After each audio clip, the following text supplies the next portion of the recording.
Assalamu alaikum урматтуу достор. Бул сабагыбызда силер менен бир электрондук поштанын аягына кантип мындай стилдүү бир подпись койгонду үйрөнөбүз, кол тамга койгонду үйрөнөбүз. Бул болсо негизинен мунун эки жолу бар. Буга мисалы үчүн биз мурунку немелерди даярдаган, мисалы үчүн бир визитканы алып туруп ушул жерге чаптап койсок болот. Бардык каттарыбыздын эң аягында ушул визитка чыгып турат. Же болбосо немеден кылсак болот, ошолордун баардыгын текст түрүндө жасап чыксак болот. Биз бүгүн экөөнү тең үйрөнөбүз. Кыска жолдор менен жасаганды үйрөнөбүз. Бул үчүн мен эки сервисте, Яндекс менен Gmail'de кантип жазса болот экендигин көрсөтөм. Gmail эң көп колдонулгандыгы үчүн, Яндекс болсо биз фирмалык пошталарды көбүнчөсү Яндекстен иштеткендигибиз үчүн ошондой немени көрсөтөм. Ага чейин айтып кетейин, мунун эмне кереги бар деген нерсеге жооп берип кетейин. Эгер фирменный бир поштаңыз бар болсо, анда фирменный почта аркылуу кат жазганда анын аягында ошондой бир акцияны коюп коюу же болбосо ошол телефон номер немелердин баардыгын берип койгонуңуз дагы бир мындай стиль берет же болбосо бир артыкчылык болот деп айтуум мүмкүн. Бул жерде ар бир каттын аягына бир-бирден жазып чыгып отурбай, ушул бир эле сүрөттү алып келип туруп коюп коюу же болбосо ушул данныйлардын баардыгы автоматтык түрдө чыгып калуусу көбүнчөсү туура көрүлөт. Ошондуктан муну үйрөнүп койгон жакшы болот деп ойлойм. Анда эмесе баштайлы. Биринчи болуп туруп биз ушул сүрөттүн өзүнө эле койгонду үйрөнөбүз. Бул үчүн мисалы үчүн Gmail'den баштайлы. Gmail'de bir подпись коюу кандай жүргүзүлөт? Бул үчүн биз Gmail'дин өзүнө киргенден кийин могул немеге келебиз. Андан кийин болсо все настройки, бул настройки деген келип, все настройки деген келебиз. Ошол жерден анан биз подпись деген жерди табабыз. Бир аз ылдыйга түшө турган болсок, мынакей могу жерде подпись деген турат. Нет подписи дейт. Gmail'ден өзгөчөлүгү бир убакытта бир канча подпись колдонгонго да уруксат берет. Бул жерде болсо мисалы үчүн көптүк түрдө айтып атат. Кол тамгалар жок деп. Биз могу жерден создать дегенди басабыз. Мисалы үчүн айтайлык. JPEG же болбосо сүрөт түрүндө деп коелук. Создать дедик. Бул жерге болсо биз азыр ушул сүрөттү алып келебиз. Мынакей могу жерде вставить изображение деген турат. Ошого басып туруп, бул жерде азыр бизде немеде жок сүрөт, загрузка деген келип туруп, рабочий столдон жанагы сүрөт рабочий столдо турат мынакей. Ошону алып келип туруп эле жүктөп коебуз. Так. Мынакей сүрөт чыкты. Биз кааласак мунун размерин бир аз кичирейтишибиз мүмкүн. Азыр анткени бул жерде чоң размерде турат болуш керек. Мисалы средний дей турган болсок, мондай болуп калды. Бул таптакыр эле окулбай атат. Большой дей турган болсок, мондай исходный размер дей турган болсок, аябай чоң болуп атат. Большой дегенге коюп койсок жетиштүү деп ойлойм. Мынакей мондай болуп көрүнсө. Биз муну сактайлы. Эми жаңы кат жазып атканда по умолчанию ушул подпись болсун дей турган болсок, мынакей могу жерден ушуну белгилеп койсок болот. Бир катка жооп жазып атканда ушул подпись болсун десек, по умолчанию ошону белгилеп койсок да болот. Мен болсо азырынча без подписи дегенди белгилеп турам.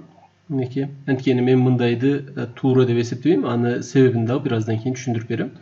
Сохранить изменения дедик. Вот, ошентип туруп поштага кайттык. Эгер азыр биз жаңы кат жаза турган болсок, бул жерде мындай азырынча эч кандай подпись чыккан жок.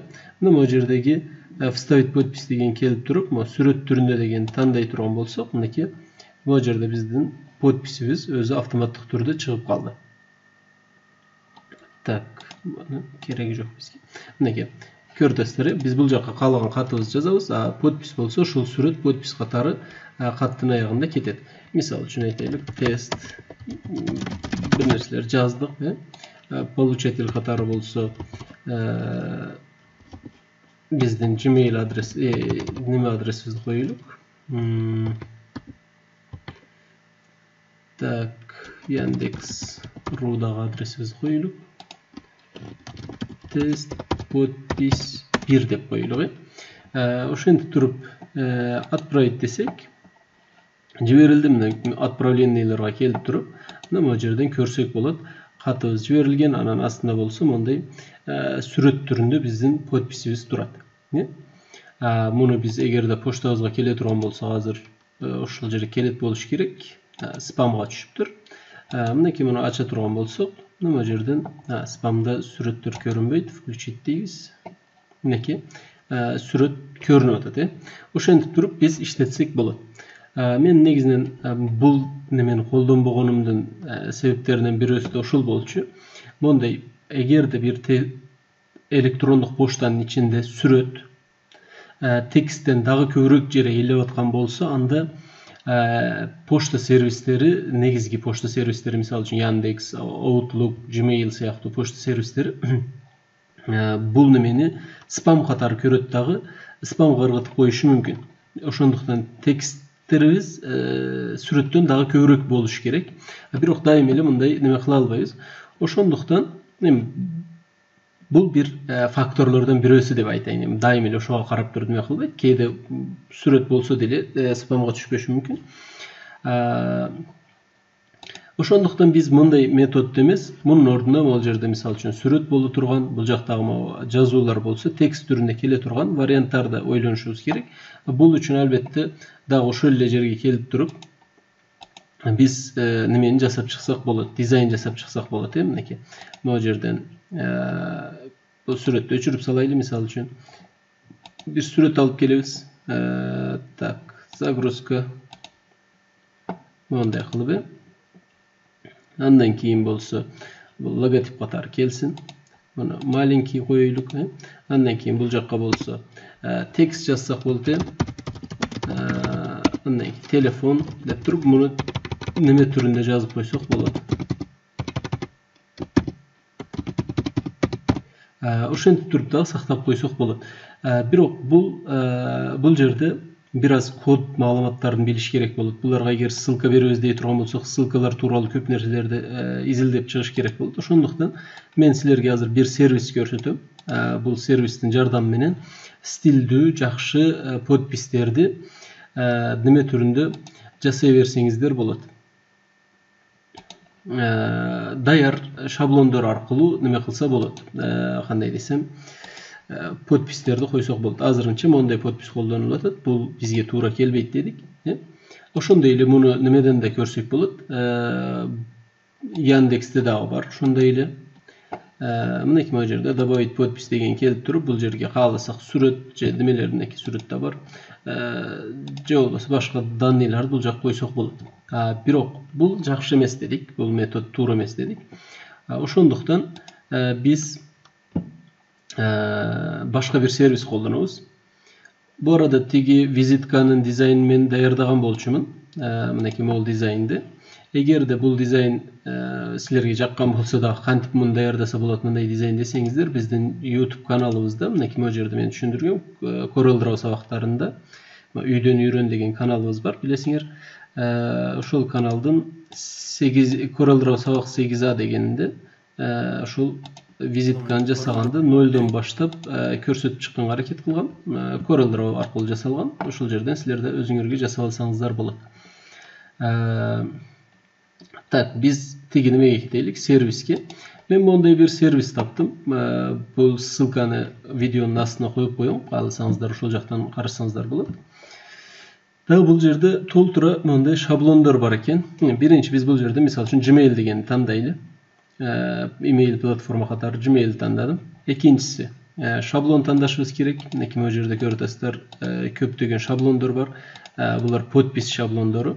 Именно подпись үчүн, мисалы үчүн айтайлык, каттын эң аягында ушундай чыгып калат. Сүрөт чыгат, андан кийин болсо мондай иконка бар.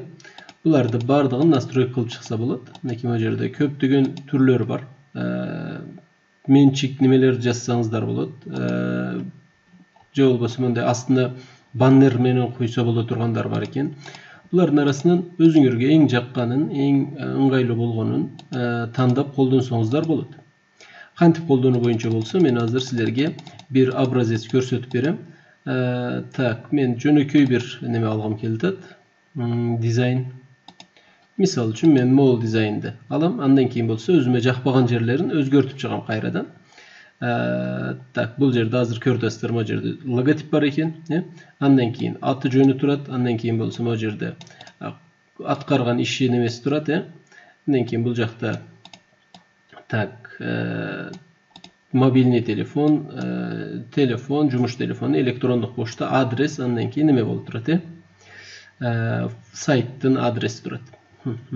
Bul jakta bolsa sotsialдык tarmaklar nemeler bar eken, anan mo jerde bir liniya turat. Uşunday bir jönököýli neme karangı nimede temada misal üçin onday bolup görünetken.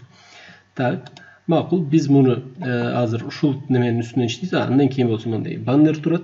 Bannerden keyin bolsa onday bu elektronluk poçta uşunday konfidensialni, eger adaşıp sizge kelip kalgan bolsa öçürüp salыңыз degen ошол bir tekst bar eken. Al kalabagan jerleribizdi koldanbay koysak bolat. Anda aytyp keteyim.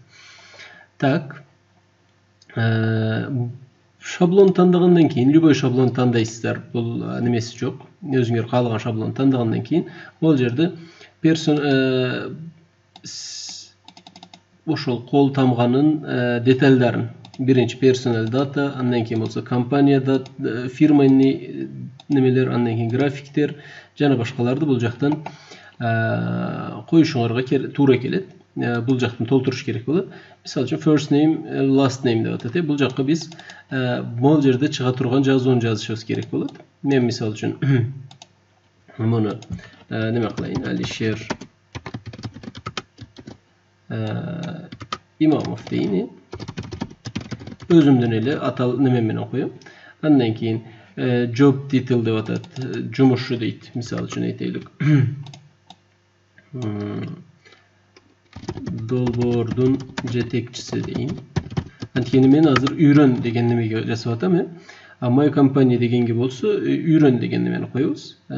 Kompaniyanın atalışı degen gibi üren degenini koyubuz. Oşonda ele email adres degen jerge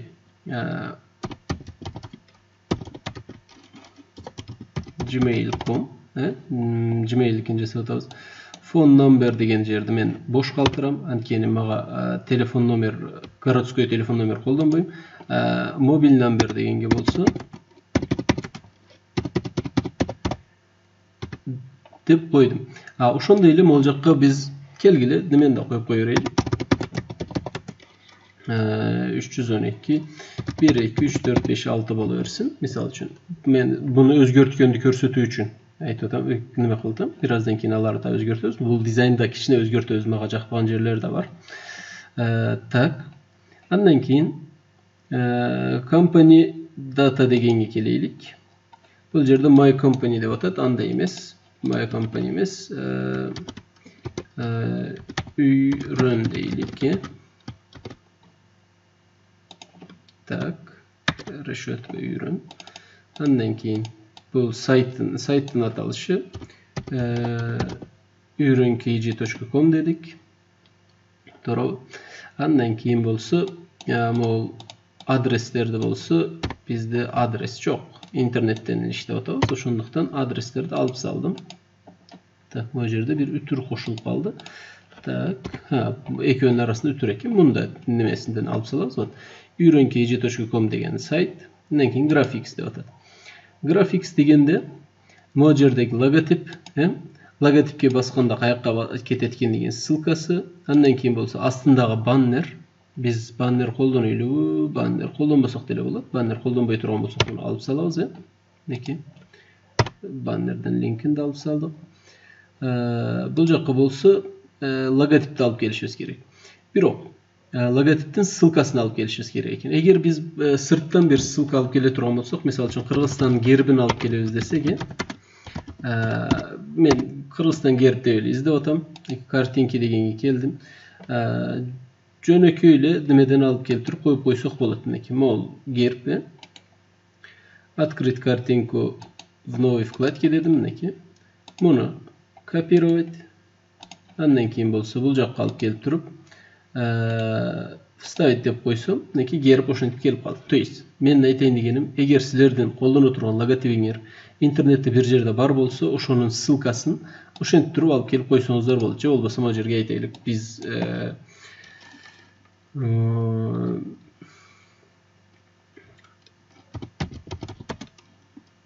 үйрөнкейji деп көрөйлүбү?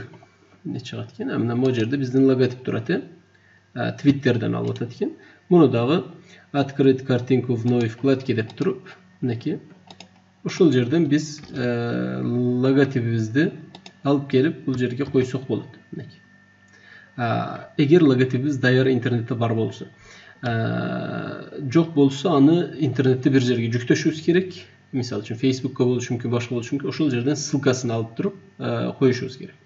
Менде бул логотип мындай болуп туруп, сайттын өзүндө, үйрөнкейji.com сайтыбыздын өзүндө бар болчу. Мен ошол жактан коем. Бул неменин ордуна, тиги Twitter'den алгандын ордуна өзүбүздүн сайттагы эле мен алып келем. Так, неге чыккан жок?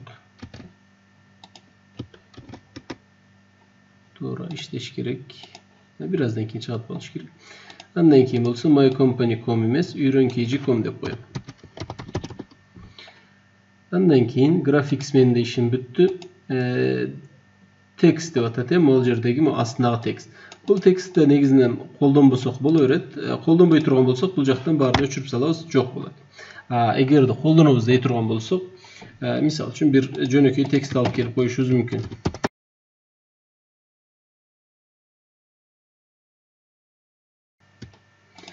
Ушундай жөнөкөй бир текст жазып койдум. Эми бул колдонсок да болот, колдонбосок да болот. Мынакей. Үйрөн долбоорунун жетекчиси тарабынан жазылган деп койдум. Эч нерсе эмес. Андан кийин болсо стиль деген керелик.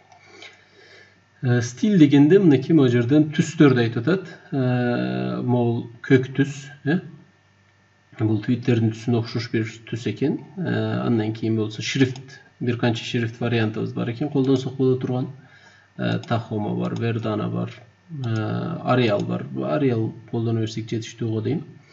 Андан кийин болсо, бул жерге болсо, бул жерде мен караны тандап кое берейин. Ошондой эле бул жерден өзүңөр каалаган түстү тандап алсаңыздар да болот. Мисалы үчүн көк болушу мүмкүн, башка болушу мүмкүн. Мен кара коюп койдум. Эгер мурункусуна кайтарабыз десек, restore дегенге келип туруп, мурунку түскө кайтсак болот. Так, мисалы үчүн кызыл кылгыңар келиши мүмкүн. Эми ар ким ар кандай нерселер каалайт. Мынакей, кызыл кылабыз десек. Мен кара кылып койдум азырынча. Стиль боюнча башка нерсе барбы? Жок. Андан кийин болсо социал тармактагы немелер дейт. Twitter'ден ссылкасы. Twitter'ден ссылкасын алып келебиз бул жакка. LinkedIn биз колдонбойбуз, жок. Instagram.com'да кейинчи дедик. Pinterest'te колдонбойбуз. YouTube каналыбыздын адреси болсо, мына могу жерден каналдын адресин алайлы. Так.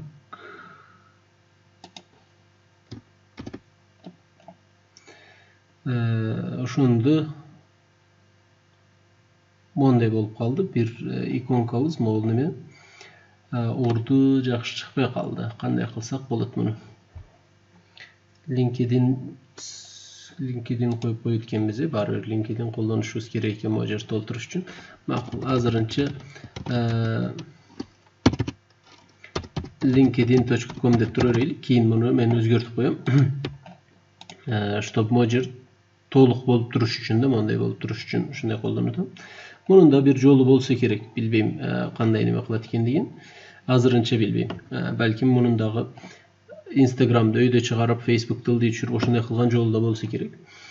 Так, биз азыр Apply your signature деген ошол кнопкага басып туруп, мынакей могу жерден copy дегенди басабыз. Азыр бизде көчүрүлдү. Эми биз могул жерге келип туруп, жаңы неме кое турган болсок, мисалы үчүн могу жерде бизде сүрөт түрүндө деген бир немебиз турат. Дагы бир создать дедик. Бул жерге болсо кол тамга деп коелук.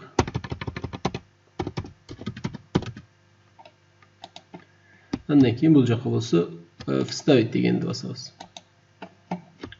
Вот мынакей могу жерден бүт бардыгы ошол биз неме кылгандай кылып туруп келди. Al endi biz uşul жердин өзүнөн дагы өзгөртүүлөр киргизсек болот. Мисалы үчүн M, P дегендердин ордуна келгиле мен GSM деп коем.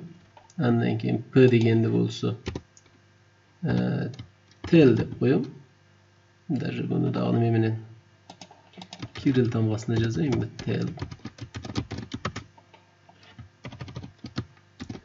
Андан кийин могул немени ылдыйга түшүрөм. Андай кылып. I дегенде болсо email деп коем. Андан кийин могуларды бираз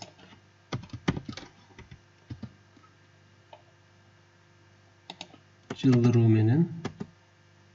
Эми бул жагы жөнөкөй эле стиль даярдап атам да. Андан кийин могу үтүрдү ошол жерден алып салам. Бул жерде бир сызык турат, аны дагы ошондой кылып алып салам.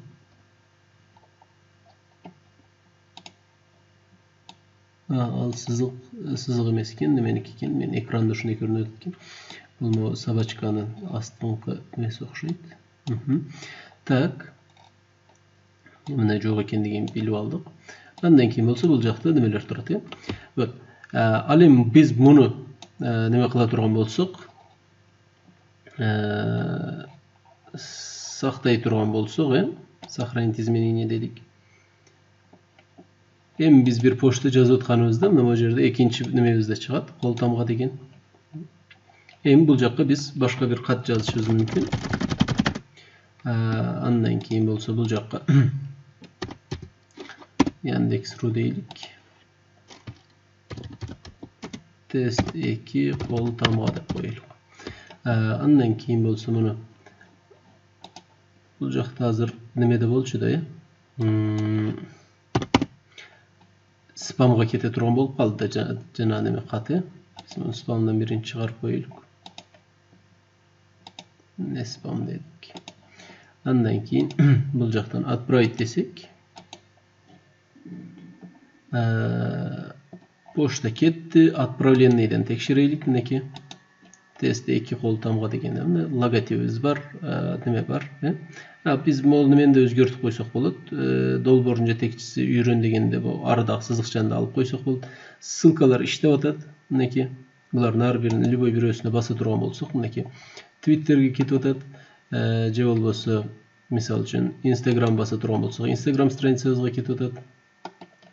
Ошондой эле YouTube баса турган болсок, YouTube страницабызга кетип атат. Так. Минеки андан кийин эгерде биз немеге келе турган болсок, Яндекске минеки кат келди. Тест 2 дейт. Вот. Логотип бар. GSM, телефон, андан кийин башка деп туруп булар кетип атат, Так, биз эгер кааласак, могу тел дегенди алып салсак болот, анткени неме эмес. Муну да ушул жерден эле. Так, все настройки. Бул жерде кол тамга деген келип туруп, могу немени уже бизге кереги жок. Мен сынап силер көрсөтүшүн эле алган болчу, койгон болчумун. Муну алып салдым. Долбоордун жетекчиси дегенден кийин муну антип туруп алып салсак болот. Биз бул жерде неме кылып атабыз да. Балким силер жасап атканда башка нерселер жазышыңар керек болушу мүмкүн. Ошол жерлерде бул дизайн жасап алгандан кийин муну кайрадан алып туруп өзгөртө берсеңер да болот да. Мисалы үчүн мен үйрөн долбоорунун жетекчиси деп коюшум мүмкүн бул жерге. Уже биздин тиги дизайн менен ишибиз бүттү. Үйрөн долбоорунун дейлик.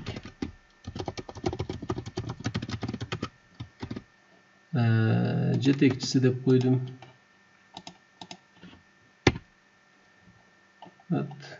Ошентип туруп. Ошондой эле могул текстти өзгөртүп койсок болот.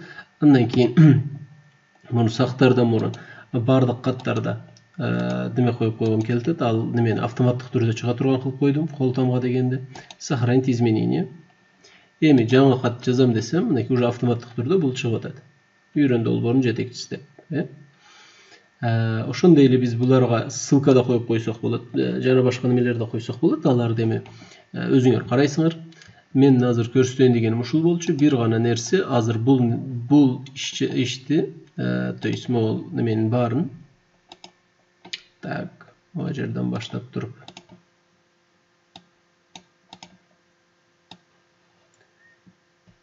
Bardağın belgilep kopировать dedim. Andan keyin nimaga kele turgan bolsak, bunun da poçta nimesini özgörtüp koyup podpisini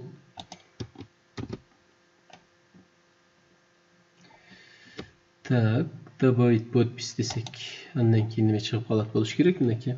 Ha, bu жерде hazır iki жол nime bolup kalıptır. Monday sızık. Bu kat bütkenden keyinki sızık bolup sanılat da.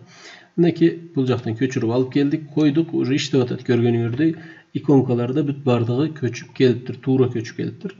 Сохранить dedik. Andan keyin biz bu jaktan жаңы bir poçta жазıp atkan bolsak, anda dile okudu oşunday nime avtomatlyk türde çıgat boluş gerek. Evet, mineki eň aslına çıktı. Biz bu jakka tekst yazıp durup jibерişimiz mümkin. Tak, men hazır bu sabak boyunca ayta turgandarym uşular. Sizler de özüňerdiň elektrondyk poçtaňarga jakşı oşunday ikonkalar koldanup, oşunday dizayn koldanup durup elektrondyk poçta işletseňer bolat. Menin sunuşum vizitka türünde koyup koyu emes, monday dizayn türünde jasap çyguny sunuşdaýyn. Monday tekst türünde turgan bolsa daha jakşyrak nimege karaganda, süretke karaganda. Andan keyin egerde sizler bir wagtda bir poçtada bir kança nime koldanabыз diýip turgan bolsaňyzlar, anda Gmail'de sizlerge bol jardam kılat. Bu жерден bir kança podpis jasap alsaňar bolat. Oşonda ýürendik. Mineki bu жерде süret türündeki podpiste koltama degen normal podpiste koldansak bolat. Bu жерден biz podpisti almaştırsak bolat. Misal üçün süret türünde degenge koyup koysak, monday podpis bolup kalat. Biz misal üçün eteýlik, men monday nerse kılışım mümkün de.